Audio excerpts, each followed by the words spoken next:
मंच में बैठे हुए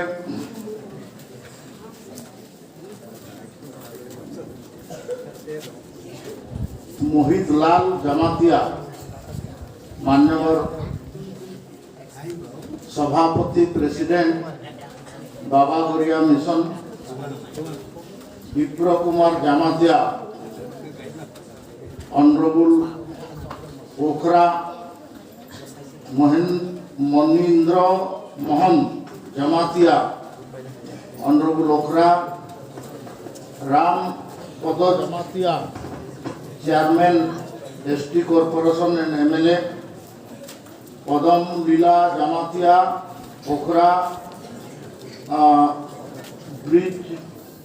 ब्रिजेश पांडे जी आईएएस, हमारे सरकार के यहाँ के त्रिपुरा सरकार के सेक्रेटरी महोदय ट्राइबल वेलफेयर के, टीके चाकमा आईएएस, हमारे डिस्ट्रिक्ट मजिस्ट्रेट एंड कलेक्टर यहाँ के, आशु रंजन देव बर्मन DWO, बाकी यहाँ उपस्थित सभी जमातिया हुदा का लीडर्स, कम्युनिटी लीडर्स, स्टूडेंट भाई और बहन मान, उसके साथ बाकी आमंत्रित बुद्धिजीवीगण। मैं 23 साल पहले यहाँ आया था। उस समय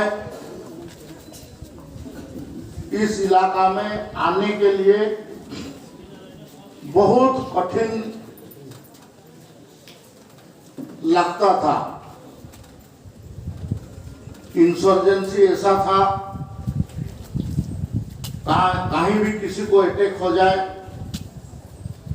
कोई भी किसी को उठा के ले जाए और उसके लिए पैसा मांगे। सरकार केंद्रों में हमारा था, अटल बिहारी वाजपेयी प्रधानमंत्री थे,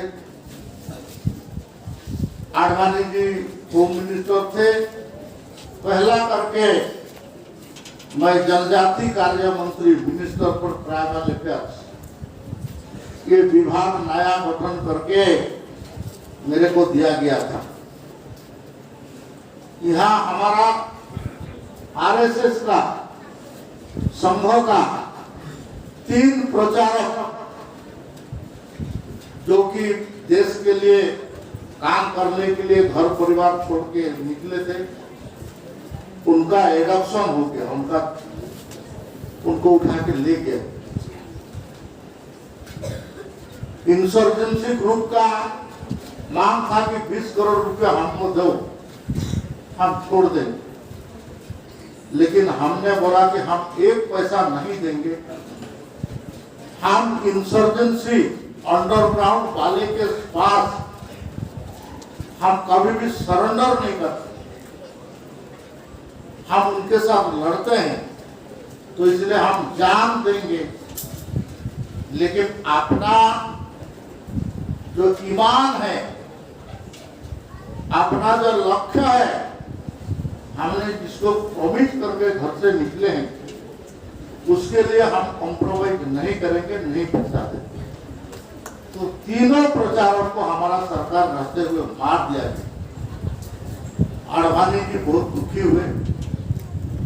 उसके बाद शांतिकाली आश्रम में शांतिकाली बाबा को भी मार दिया गया। तो अशोक सिंघल जी ने विश्व हिंदू परिषद के अंतर्राष्ट्रीय महामंत्री मेरा पास आए, बोले कि तुम जनजाति मंत्री बने हो, तुमको ये पीड़ा उठाना पड़ेगा, आपका त्रिपुरा में दौरा करना पड़ेगा, आपको नागालैंड में जाना पड़ेगा, मणिपुर में जाना पड़ेगा, मेघालय में जाना पड़ेगा, आसाम में जाना पड़ेगा, ये सब में जाना पड़ेगा, जनजाति में मिलना पड़ेगा। उनको ये जो इंसर्जेंसी के साथ किया है उसमें से आपस मुख्य धारा में लाना पड़ेगा। तो मैंने यहाँ आया, आपका धलाई जिला का कांचनपुर का गेस्ट हाउस में मैंने रात में नाइट पर, कलेक्टर और एसपी दोनों सोए नहीं, रो रहे थे। मेरा प्राइवेट सेक्रेटरी, वो भी एक आईएएस ऑफिसर था, उसको बार बार समझा रहे थे कि मंत्री जी को समझाइए, वो जाके घूम घाम के आ जाए और टाउन में सो जाए। मैं बोला नहीं, मैं तो कांचनपुर में ही सोऊंगा। और मैं कांचनपुर में नाइट हॉल्ट किया। उस समय में आपका धलाई डिस्ट्रिक्ट का वो रास्ता जहां से मेन सप्लाई होता है आसाम का, वो बंद रहता था, 4 बजे बंद हो जाता था। और कॉन्वॉय को मशीन गन लगा के आगे पीछे और बाकी लगा के उसको पास करते थे। इधर से एक ग्रुप जाएगा और उधर से एक ग्रुप जाएगा, 2-3 घंटा चलेगा, बाकी टर्मिनल बंद। मैं ठीक बोल रहा हूँ? हाँ। तो उस समय में मैंने इस एरिया में आया, विक्रम बहादुर जमातिया के साथ मेरा मुलाकात हुआ, वो भी आए, बातचीत हुआ। और बाबा गौरिया मिशन के लिए मैंने पैसा स्वीकृत किया, पैसा तो स्वीकृत कर दिया, लेकिन यहाँ का उस समय का जो सरकार था वो ये कैसे नहीं हो, इसके लिए वो कलेक्टर को और शायद एडीएम को और डीडब्ल्यू को मेरा पीछे लगा दिया। वो समझाता रहा कि सर आप उस जगह में मत जाइए। मैंने पूछा क्यों? ना, उसमें लॉ एंड ऑर्डर सिचुएशन हो सकता है, वो बहुत इंसर्जेंट ग्रुप है, कुछ भी हो सकता है, आप उसमें मत जाइए। तो मैं तो बोला मैं तो मरने के लिए तैयार होकर दिल्ली से आया हूँ, अब मार देंगे तो मार देंगे, मरना है इसी इसका गोली में तो फिर उसी में मर जाएंगे, हम क्यों डरे, हम जाएंगे। आने के बाद बोला कि ये सरकार का जमीन है, बाबा गौरिया का मिशन में जमीन उस समय में नहीं था, ठीक ना, वो नहीं था। तो बोले कि सर आप इसमें फाउंडेशन ले मत करिए।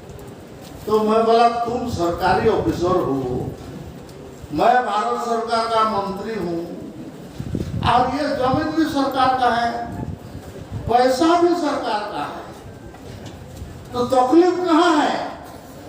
तो वो उसका कोई उत्तर नहीं दिया। बोला तुम सरकार का आदमी हो, मैं सरकार का मंत्री हूँ, पैसा सरकार का है, जमीन सरकार का है, सरकार एक काम चाहता है, सरकार उसको क्यों नहीं करेगा?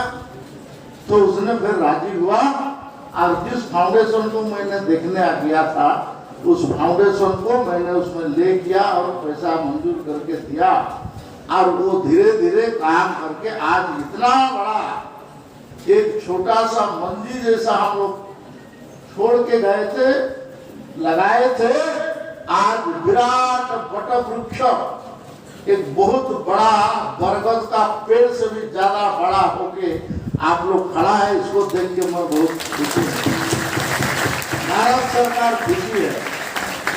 आज इंसर्जेंसी कम हो गया, उसका कारण केवल सरकार नहीं है, आप लोग सरकार से जो मदद थोड़ा सा मिला, इसके कारण आपका हिम्मत बढ़ा, हौसला बढ़ा, आप सब एक हुए, और हम उनको साथ नहीं देंगे, हम भारत के साथ रहेंगे, भारत के संविधान को मानेंगे, भारत का सरकार को मानेंगे, भारत का इलेक्शन कमीशन को मानेंगे, और हम चुनाव में भाग लेंगे, और चुन के हम सरकार बनाएंगे, चुन के हम प्रतिनिधि बनेंगे और लोगों का सेवा करेंगे। ये काम आपने किया, ये बहुत बड़ा काम है, इसलिए आपको मैं बधाई देता हूँ, बहुत बहुत धन्यवाद। आज यहाँ मेरे को प्रोग्राम में आना नहीं था, मेरा शेड्यूल में यूनियन बजट का प्रेस कॉन्फ्रेंस करना, कुछ इंटेलेक्चुअल से मिल लेना, और बाकी हमारा ट्रैवल कम्युनिटी से थोड़ा मिल के उनका बात सुन के फिर वापस जाना था। लेकिन आपने मेरे को यहाँ बुलाया, सम्मानित किया, और मेरे को खुशी लगा कि देख के हम जिसको 22 साल से 24 साल पहले 24 साल पहले जिस जगह में कदम रखा था, उस जगह में इतना बड़ा भव्य ज्ञान मंदिर, लोगों को पढ़ाने के लिए, लोगों को बढ़ाने के लिए, लोगों को आगे बढ़ाने के लिए एक साधना का केंद्र, एक तपस्या का केंद्र, जहां से आगे आप बढ़ सकते हैं, ऐसा बना हुआ है। इसके लिए मैं आप लोग को धन्यवाद देता हूं। आप ऐसे ही अपना एकजुटता बनाए रखें, देश सेवा करिए। भारत सरकार आपका जो जो आवश्यक होगा, और त्रिपुरा का, हमारा यहाँ का सरकार का साथ मिल के जो जो आपका आवश्यक होगा, बाबा गौरिया मिशन को हम पूरी तरह से मदद करेंगे और आगे बढ़ाएंगे। आपका इसके सिवा ये हेडक्वार्टर है, बाकी 13 जगह में आपका ये ब्रांच हो चुका है। आगे और जहां बढ़ाना है उसको बढ़ाइए, हम आपको साथ देंगे।